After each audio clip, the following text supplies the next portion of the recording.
Assalamualaikum warahmatullahi wabarakatuh. Bismillah, alhamdulillah, wassalatu wassalamu ala rasulillah wa ala alihi wa ashabihi wa man wala. La hawla wa la quwata illa billah, ma ba'du. Baiklah anakku sekalian, sebelum kita mulai pembelajaran, mari kita berdoa. Allahumma anfa'na bima 'allamtana wa 'allimna ma yanfa'una wa zidna ilma. Amin ya rabbal alamin. Baik, pada pertemuan kali ini kita akan belajar tema 3 ya. Sudah memasuki tema 3, muatannya muatan IPA, tokoh dan penemuan ya. Pada pembelajaran kali ini kita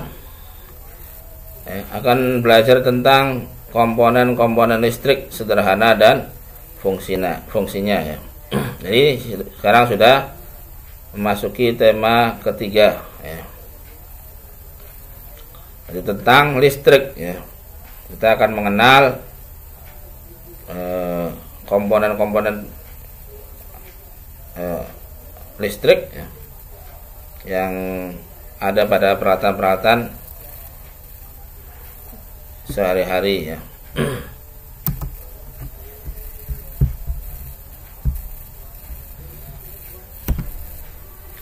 Nah, sebelum kita mulai pembelajaran, kita akan membaca dulu ataupun melihat kompetensi dasar ya. Jadi kompetensi dasar adalah satu yang harus dikuasai ketika kita selesai mempelajari materi ini ya. 3.4 artinya pengetahuan ya. Aspek pengetahuan, kita setelah mempelajari materi ini bisa mengidentifikasi komponen-komponen listrik dan fungsinya dalam rangkaian listrik sederhana.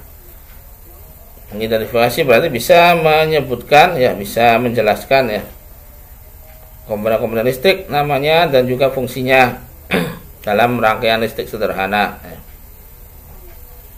Adapun kompetensi keterampilan 4.4 ya, dapat melakukan percobaan rangkaian listrik sederhana secara seri dan paralel ya.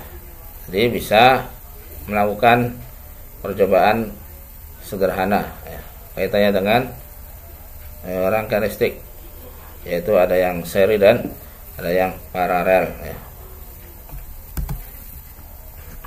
Baik, kita ketahui dulu bahwasanya listrik ini ya, kalau kita lihat di alam nyata ya, sebelum adanya alat-alat yang menggunakan elektronik atau alat-alat yang menggunakan listrik ya, sudah ada fenomena listrik ya di alam, yaitu dalam bentuk kilat ataupun halilintar ya, ataupun petir ya. Itu merupakan fenomena listrik yang mempunyai ya, tegangan yang sangat tinggi ya. Dan ini juga dijelaskan dalam Al-Quran banyak ya, dalam beberapa ayat. Di antara ayat tersebut adalah surah Ar-Ra'd ayat 12 sampai 13. Baiklah kita baca. A'udzu billahi minasyaitonir rajim. Walladzi yuriikumul barqa khaufan wa tama'an wa yunshi'us sahabat thiqal usabbihur ra'du bihamdihi wal malaikatu min khifatihi yursilus sawa'iqa fa yusibu biha man yasha'u wa hum yujadiluna fillahi wa huwa syadidul mihal. Artinya dialah Allah Rabb yang memperlihatkan kepadamu kilat untuk menimbulkan ketakutan dan harapan. Dan dia mengadakan awan mendung dan guruh ya, itu bertasbih dengan memuji Allah. Demikianlah pula para malaikat juga memuji Allah karena takut kepadanya. Dan Allah melepaskan halilintar lalu menimpakan kepada siapa yang dikehendakinya. Dan mereka berembadah pada tanda Allah, dan Allah lah Rabb yang maha keras siksanya. Dan di sini ada kata al-barq ya, kilat ya. Juga Allah menamakan dengan ar-ra'd. Jadi al-barq kilat ya. Ya, ini dalam bentuk cahaya ya. Juga Allah menamakan ar-ra'd ya, guruh ya. Dalam bentuk suaranya ya. Ada juga as-sawa'iq ya, melepaskan halilintar ya. Jadi ada tiga ya di sini Allah menggunakan fenomena kilat ya, fenomena guruh dan juga fenomena halilintar ya.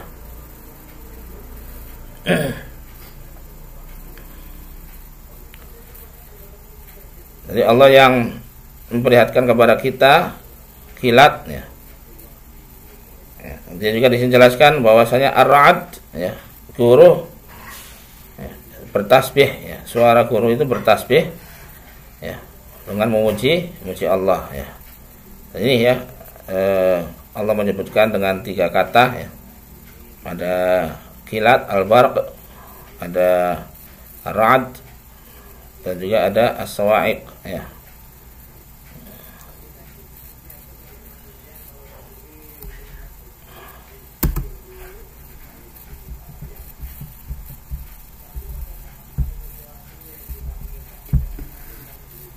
Nah, kemudian kita bisa menguji dengan sederhana listrik ya, pada alat-alat yang sederhana ya.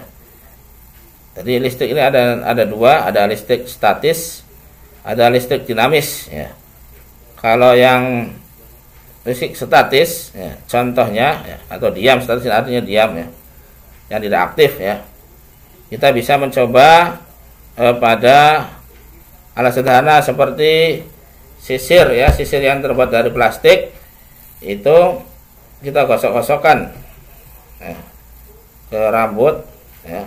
Kemudian kita potong-potong kertas-kertas kecil ya. Kemudian kita dekatkan ya, sisir yang telah digosok-gosok ke rambut, maka akan menempel kertas tadi. Nah, ini mengandung listrik, tapi listriknya listrik statis atau listrik yang diam atau listrik yang mempunyai unsur yang sangat kecil ya, listrik tersebut. Baik, kita selanjutnya mengenal alat-alat listrik ya, peralatan listrik ya.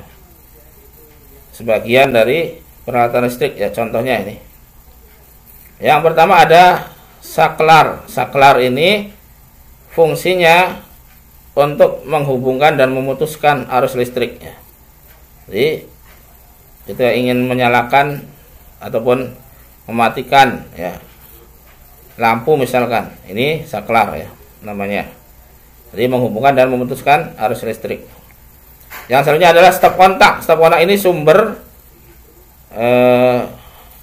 energi listrik PLN ya. Jadi ketika ingin mendapatkan listrik ya, kita tinggal menyolokkan ya kabel steker ya, ada pasangannya di situ untuk mendapatkan sumber listrik dari PLN ya.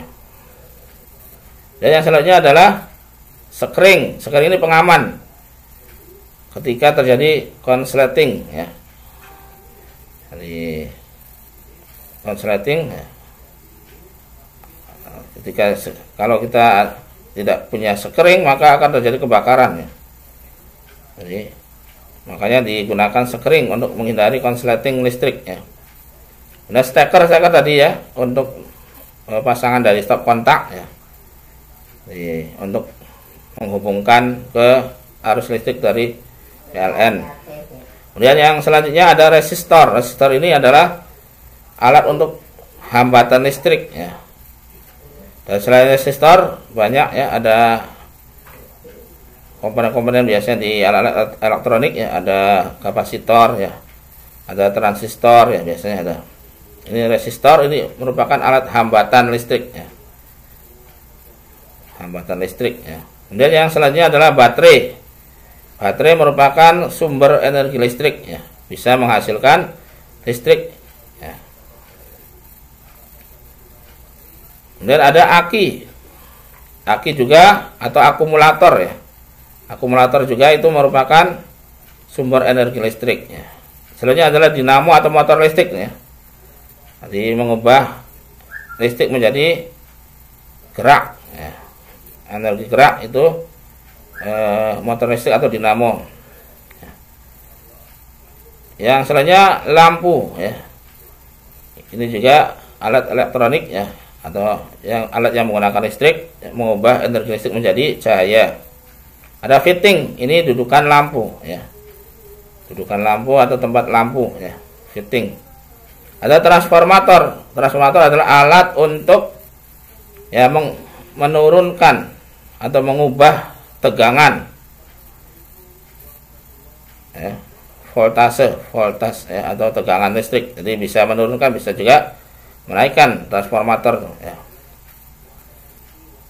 Jadi tegangan, kaitannya dengan tegangan. Yang selanjutnya adalah kabel di sarana ataupun alat untuk menghubungkan arus listrik ya, itu kabel.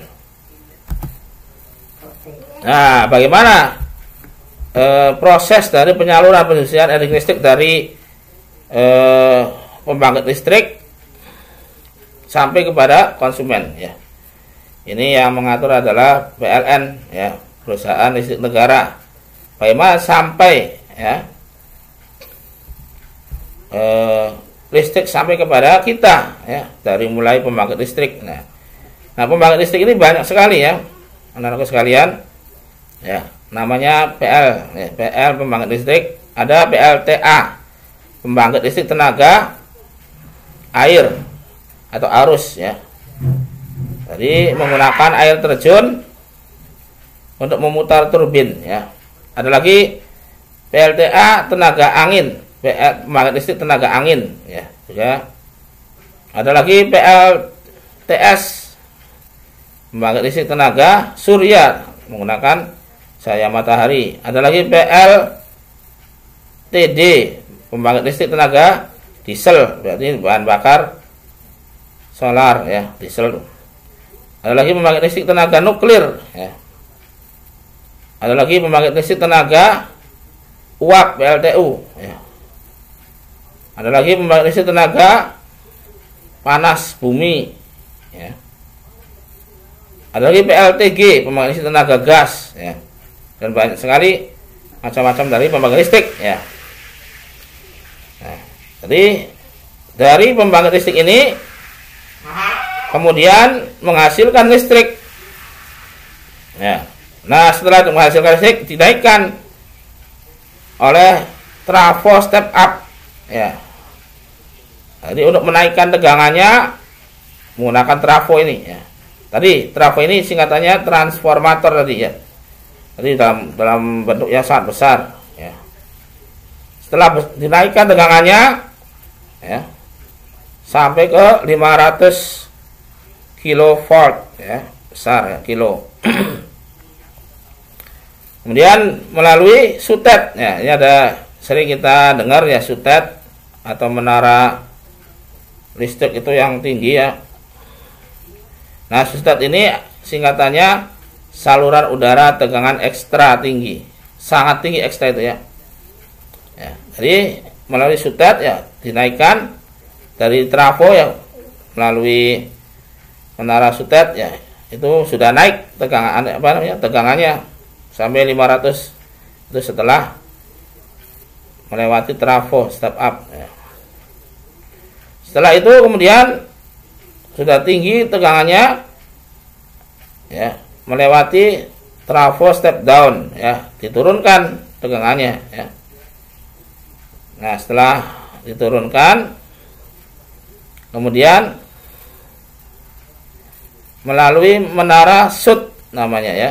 Menara SUT ini kalau tadi sutet, ini SUT ya, T-nya 2 ya. Saluran udara tegangan tinggi. Jadi tidak ada ekstranya. Jadi lebih rendah daripada sutet ya, SUT. Jadi 150 kilovolt ya. Nah, dari SUT ini ada yang langsung ke pabrik ya. Jadi pabrik ini menggunakan tegangannya sangat tinggi ya, karena banyak sekali mesin-mesin yang digunakan. maka langsung dari sud ini langsung ke pabrik. Nah, ada lagi yang melalui JTM, ya. Jaringan tegangan menengah, ya, diturunkan lagi melalui trafo, ya, kemudian baru ke JTM, ya. Jadi trafo menurunkan tegangan yang tadi, ya, dari sud, ya, diturunkan lagi menjadi 20 kilovolt, ya. Nah, ada yang ke bisnis, ada yang juga tempat ibadah, ya, ada yang ke rumah ibadah, rumah dan pabrik, ya, yang rumah dan publik, ya, yang umum, yang sudah diturunkan lagi, ya, ininya tegangannya menjadi 220 volt, ya, sampai ke rumah kita, ya. Jadi itu proses dari penyaluran dan pendistribusian listrik dari pembangkit, ya, pusat pembangkit listrik sampai kepada rumah kita, ya. Ini harus paham, ya, alurnya seperti itu.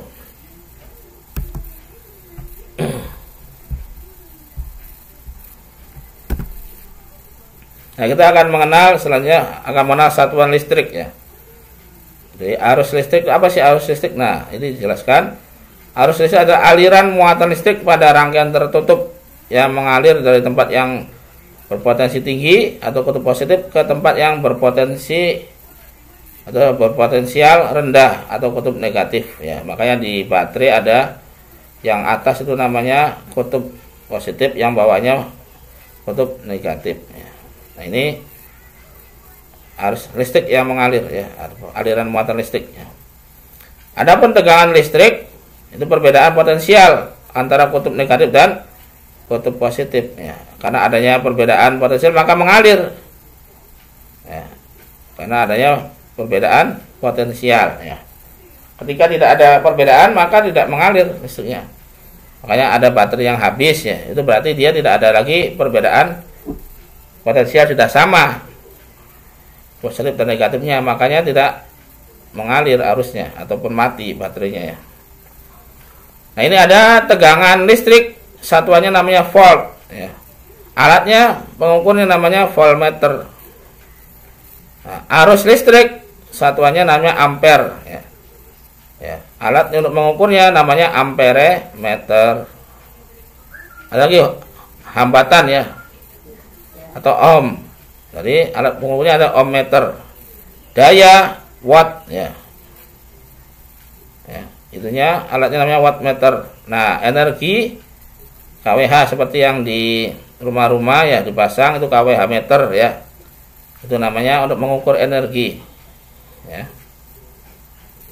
kWh kilowatt, ya. Ini energi untuk mengukur per hour. kWh itu kilowatt per hour. Hour itu jam, ya. Nah, ini satuan listrik yang perlu diketahui, ya. Dan yang ada di rumah kita, ya, yang untuk isi token, istilahnya itu namanya kWh meter, ya. Nah, kita masuki ke rangkaian listrik. Apa itu rangkaian listrik? Di rangkaian listrik adalah susunan komponen-komponen elektronika. Elektronik ini adalah alat-alat yang komponen-komponen elektronik, ya, alat yang digunakan untuk benda-benda elektronik, ya, atau benda-benda yang menggunakan listrik yang dirangkai dengan sumber listrik, ya, disambungkan dengan sumber listrik, ya, ini sumber energi listrik seperti baterai, aki, menjadi satu kesatuan yang memiliki kegunaan tertentu, ya, di sebuah sistem, ya, dan berfungsi untuk, ya, fungsi tertentu, ya. Ini namanya rangkaian listrik. Dan rangkaian listrik ini terbagi menjadi 3 berdasarkan, ya, susunan dari komponen tadi. Ada namanya rangkaian listrik seri, ada rangkaian listrik paralel, ada rangkaian listrik campuran, ya. Sekarang kita belajar tentang rangkaian listrik seri. Rangkaian listrik yang disusun sejajar dan berderet serta input listrik satu komponen berasal dari output komponen lainnya ya. Bisa dilihat dari gambarnya itu ya, berjajar ya, berjajar. Kemudian berderet ya. Ciri-ciri arus listrik mengalir tanpa melalui cabang. Jadi langsung ya. Tidak ada cabang. Arus listrik yang mengalir melalui lampu 1, melalui lampu 2. Demikian juga melalui baterai 1 kan, baterai 2. Sini lagi, jika salah satu arus listrik dilepas, diputus, maka yang lain tidak menyala ya, alias mati. Jadi kalau seri lampu 1 dimatikan, diputus, maka lampu 2 juga mati, ataupun sebaliknya. Jadi ada yang serinya rangkaian seri dalam baterai, itu baterainya disusun secara seri ya. Dan biasanya baterai yang disusun secara seri bisa lebih kuat dayanya ya. Nah, ini rangkaian seri ya. Ada keterangan di situ saklar ya. Saklar tadi yang awal sudah jelaskan ya. Arus listrik yang berfungsi menghubungkan dan memutuskan arus listrik ya. Yang kedua, rangkaian listrik paralel ya. Rangkaian listrik yang disusun secara bercabang dan semua input komponennya berasal dari sumber yang sama ya. Lampu yang disusun secara paralel itu A ya. B-nya itu contoh baterai yang disusun secara paralel ya. Ciri-cirinya apa? Arus listrik melalui satu cabang atau lebih. Arus listrik yang melalui lampu 1 atau baterai 1 tidak melalui lampu 2 atau baterai 2. Kemudian yang selanjutnya, jika salah satu listrik dilepas atau rusak, arus listrik akan tetap mengalir melalui cabang yang lain. Nah, ini ya. Jadi kalau misalkan ya, contoh yang pertama, lampu 1 ya, contoh A ya. Kalau lampu 1 dimatikan, maka lampu 2 tetap hidup, tetap nyala ya. Nah, yang B itu baterai yang disusun secara paralel. Kalau baterai 1 dilepas, maka tetap menyala ya. Ini contoh dari rangkaian paralel ya. Dan di rumah biasanya ya paralel. Ada juga mungkin seri campuran ya. Ini ya kita akan pelajari. Misalkan kita mematikan lampu depan, maka lampu dalam biasanya masih nyala, itu namanya paralel ya. Tapi kalau kita matikan lampu ya ruangan dalam, kemudian mati semua, maka itu seri berarti ya. Nah, ini ada juga campuran dari gabungan dari seri dan paralel. Ini lampunya itu disusun secara campuran ya. Jika lampu 1 dilepas atau mati, maka lampu 2 mati, tapi lampu 3, lampu 4 tetap nyala. Kalau lampu 2 dilepas ataupun mati ya, maka lampu 1 mati, lampu 3, lampu 4 menyala ya. Jika lampu 3 dilepas, maka lampu 4, lampu 2, lampu 1 tetap nyala. Kalau lampu 4 dilepas atau mati, rusak ya, maka lampu 3, 2, dan 1 tetap menyala ya. Ini campuran ya. 1 dan 2 itu seri ya. 3, 4 itu paralel ya, paralel ya. Ini ya. Tadi yang ketiga ada rangkaian campuran, yakni antara seri dan paralel. Nah, perbandingan antara rangkaian seri dan paralel ya. Ada kelebihan, ada kekurangan. Rangkaian seri, kelebihannya menghemat biaya karena menggunakan sedikit kabel dan cabang ya. Sedikit kabel itu berarti hemat biayanya, biaya kabelnya. Kekurangannya apa? Kalau satu rusak, maka komponen yang lain tidak berfungsi. Lampunya satu rusak atau dimatikan, maka komponen yang lain tidak berfungsi. Sebaliknya, rangkaian paralel, kelebihannya jika salah satu komponen rusak, maka komponen yang lain tetap berfungsi ya, masih tetap menyala ya. Nah, kekurangannya menghabiskan banyak biaya karena kabel yang diperlukan sangat banyak ya. Ini ya, ada kelebihan dan kekurangan masing-masing rangkaian paralel ya. Yang paling baik ya gabungan tadi ya. Ada silinder paralel tergantung kebutuhan ya. Kemudian kita ada akan selanjutnya adalah konduktor dan isolator. Jadi bukan hanya panas, listrik juga ada konduktor atau isolator ya. Konduktor adalah benda-benda yang dapat menghantarkan arus listrik yang baik ya. Jadi semua logam ya itu konduktor ya. Tembaga, besi, aluminium, seng dan sebagainya itu yang menghantarkan listrik dengan baik. Tapi yang paling baik ya, logam paling baik adalah platina. Cuman mahal platina itu ya, mahal sekali. Maka menggunakan yang tembaga ya. Kabel yang kita pakai biasanya tembaga ya. Kenapa? Karena termasuk baik walaupun tidak sebaik platina, tapi harganya lebih murah ya, tembaga. Adapun isolator ada benda-benda yang tidak bisa menghantarkan listrik ya. Walaupun menghantarkan juga tidak baik atau buruk ya, kurang bagus ya. Ya bukan logam ya, plastik, kayu, udara, kertas, air juga itu bisa menghantarkan listrik ya sebenarnya, cuman tidak terlalu baik ya.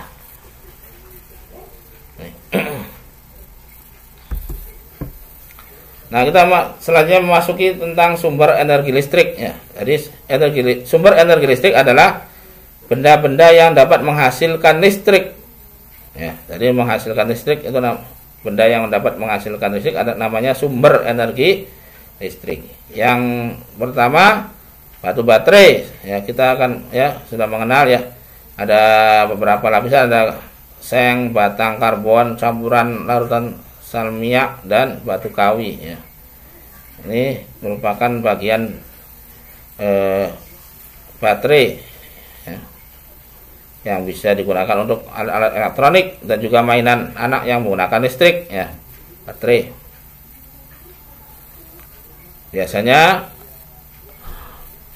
tegangannya 1,5 volt ya. Batu baterai itu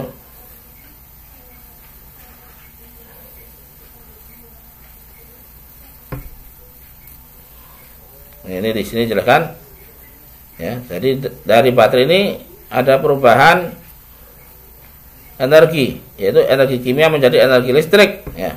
Karena dalam baterai ini ada unsur-unsur kimia yang kemudian ketika digunakan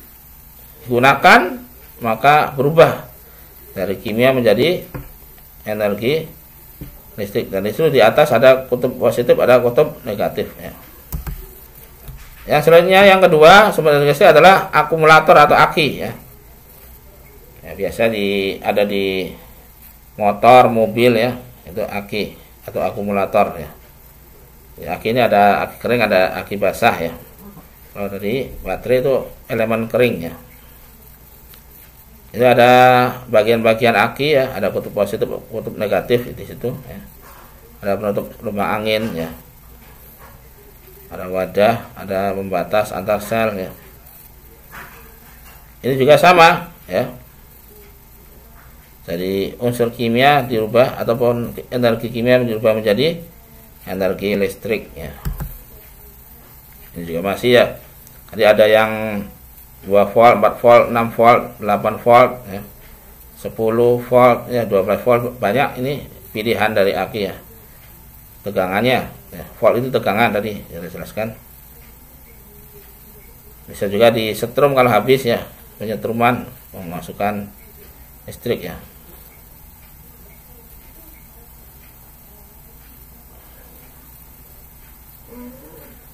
Nah, saat penyetruman itu terjadi perubahan ya, dari energi listrik menjadi energi kimia. Saat digunakan ya, dibalik dari energi kimia menjadi energi listrik dalam aki ya. Ini dinamo sepeda ya. Jadi sepeda zaman dulu, sepeda ontel itu biasa ada lampu ya. Nah, lampu ini nyala bukan karena ada baterai ya zaman dulu ya, tapi ada namanya dinamo yang dipasang di roda.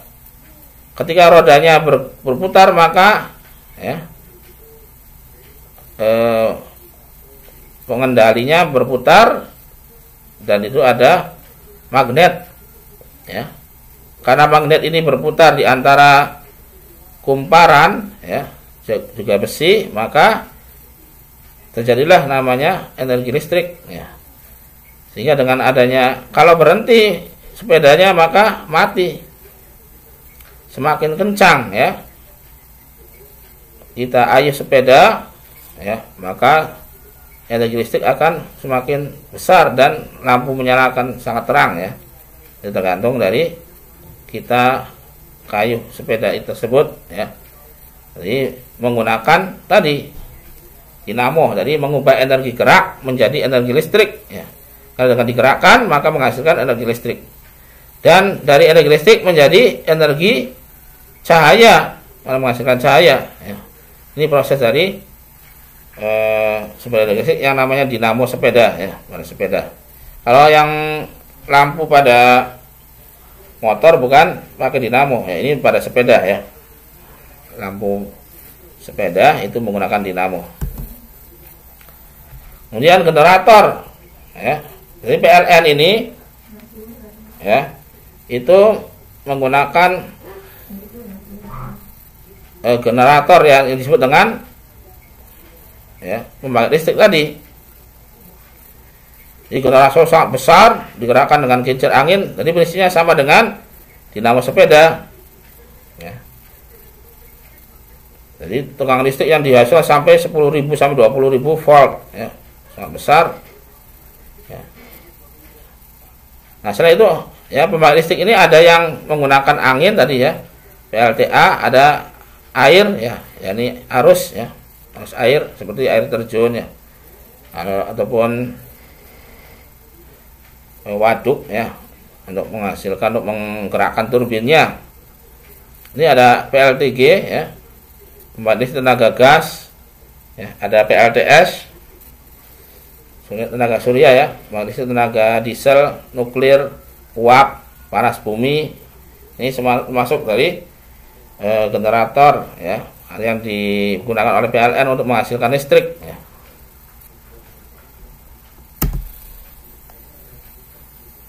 Ada genset ya, genset ini dulunya menggunakan mesin diesel pakai solar ya, sekarang sudah ada yang pakai premium atau bensin ya.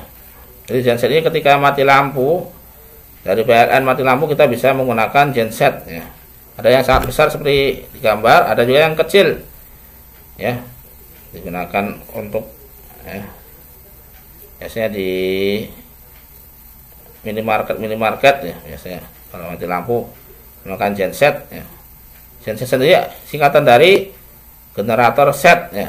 Ya tadi prinsipnya seperti tadi ya. Jadi untuk menggerakkan itu menggunakan bahan bakar kalau di sini ya. Jadi ada yang solar dan yang bensin ya. Itu juga menghasilkan namanya sumber energi listrik ya, termasuk ya. Jadi ada beberapa perubahan energi pada genset ini. Yang pertama dari kimia, yakni bensin menjadi gerak ya. Dari gerak berubah menjadi energi listrik ya. Dari listrik nanti jadi rubah lagi energi cahaya ya, lampu bisa menerangin ya, atau energi listrik lainnya ya. Nah selanjutnya adalah manfaat energi listrik banyak sekali ya. Pada zaman sekarang ya listrik ini menjadi kebutuhan pokok ya, karena hampir seluruh peralatan rumah tangga menggunakan listrik ya. Untuk mencuci pakai mesin cuci listrik ya, untuk menyetrika ya juga harus pakai setrika listrik ya. Kemudian ya masih banyak lagi, ada kulkas ya, lemari es ya, itu juga harus menggunakan listrik. Lampu di rumah ya, TV ya, komputer, HP, itu semua menggunakan listrik ya. Jadi ini menjadi kebutuhan yang sangat penting ya bagi kehidupan kita ya. Ini juga alat rumah tangga ya, menyaksikan televisi, mendengar radio, komputer, penerangan sebagainya itu berasal dari tadi ya. Ketika kita mengecas HP pun ya dari rumah dari PLN itu juga dari menggunakan listrik ya. Ini ada energi listrik menjadi panas, setrika contohnya, energi listrik menjadi cahaya, lampu neon ya. Energi listrik menjadi gerak, kipas angin ya. Ini juga semua ya sangat penting ya listrik ini dalam kehidupan sehari-hari kita ya. Dan juga ada efek samping dari energi listrik, bisa terjadi bahaya. Banyaknya kebakaran sering terjadi karena konsleting ya. Jadi kebakaran. Jadi ada arus ini tidak mengalir melalui alat listrik sehingga energi listrik diubah menjadi energi panas oleh kawat penghantar karena tidak bisa digunakan ya, tidak mengalir arusnya, maka berubah menjadi panas dan akhirnya membakar ya. Untuk mencegah bahaya kebakaran atau kerusakan karena konsleting digunakan sekring ya, yaitu ya seperti contohnya seperti itu ya. Ada juga yang seperti botol bentuknya yang kecil ya, ada di rumah, ada biasanya sekring ya, itu ya kabel sekring ya, yang merupakan isolator ya. Nah, cara menjaga keselamatan kita dari bahaya listrik ya. Yang pertama, jangan menyalakan peralatan listrik di tempat yang lembab atau basah, karena air sebagaimana tadi walaupun isolator tapi juga dia menghantarkan listrik walaupun tidak besar ya. Karena yang air ini bisa menghantarkan listrik ya. Selanjutnya, gunakan alas kaki ya dari karet ketika setiap kali bekerja dengan peralatan listrik ya, karena ini ada merupakan isolator ya karet ini. Jika ada peralatan listrik yang rusak, jangan mencoba memperbaikinya sendiri, mintalah ahli elektronik ataupun dimatikan dulu ya sekringnya ataupun KWH-nya. Jangan memasukkan benda-benda logam ya ke dalam lubang stop kontak, karena itu bisa menyebabkan mengalirnya listrik ya, dan bisa terjadi setrum ya, menyetrum. Apabila peralatan listrik mengeluarkan asap atau mencium bau terbakar, segera matikan alat tersebut ya. Itu berarti ada masalah pada alat tersebut ya. Hindari kabel yang terkelupas ya. Kabel yang terkelupas bisa jadi setrum ya ke tubuh kita. Nah, kita karena listrik ini juga menggunakan biaya ya.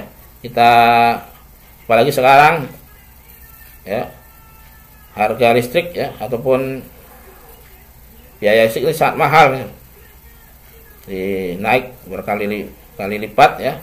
Nah, kita harus menghemat ya penggunaan dari energi listrik ini. Ya, karena ada slogan hemat energi, hemat biaya ya. Ketika kita menghemat penggunaan listrik berarti kita menghemat energi, dan ketika kita menghemat energi berarti kita menghemat biaya pengeluaran kita ya. Makanya cara menghematnya adalah menggunakan listrik sepenuhnya. Kalau tidak diperlukan, dimatikan ya. Kalau sudah kita misalkan TV tidak dilihat, maka dimatikan ya. Kemudian juga charger kalau misalkan tidak dipakai, dicabut ya. Begitu juga peralatan yang lain ya, kalau digunakan maka dimatikan. Dia menggunakan lampu dengan daya yang sangat rendah ya.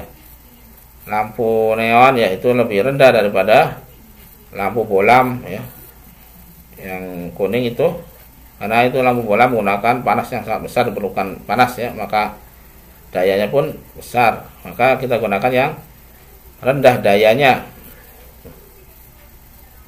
Dan tidak terlalu sering menghidupkan dan mematikan ya. Jadi tidak sering menggunakan atau mematikan dan menghidupkan, karena itu bisa memakan daya yang sangat tinggi. Ya, seperti setrika ini besar ya, karena setiap panas ya itu menggunakan listrik yang sangat besar. Lalu matikan lampu pada siang hari ya, ataupun bangun tidur ya. Kalau tidak diperlukan maka dimatikan. Ini cara menghemat energi listrik secara sederhana ya. Nah, anjuran hemat ini itu diajukan dalam Islam ya. Kita diperintahkan jangan boros ya. Dalam surah Al-Isra ayat 26-27 Allah berfirman, "Wala tubadzir tabdzira innal mubadzirina kanu ikhwanasy syayatin wa kana asy-syaitanu li rabbih kafura." Dan janganlah kamu menghambur-hamburkan hartamu dengan boros. Sesungguhnya pemboros-pemboros itu adalah saudara-saudara syaitan ya.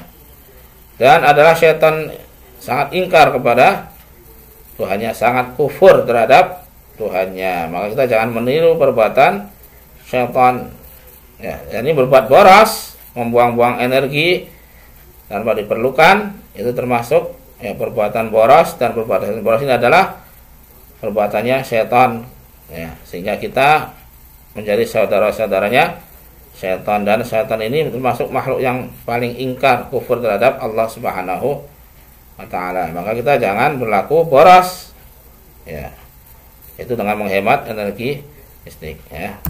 Demikian ya, kita tutup dengan doa kafaratul majelis. Subhanakallahumma wa bihamdika asyhadu an la ilaha illa anta astaghfiruka wa atubu ilaik. Assalamualaikum warahmatullahi wabarakatuh.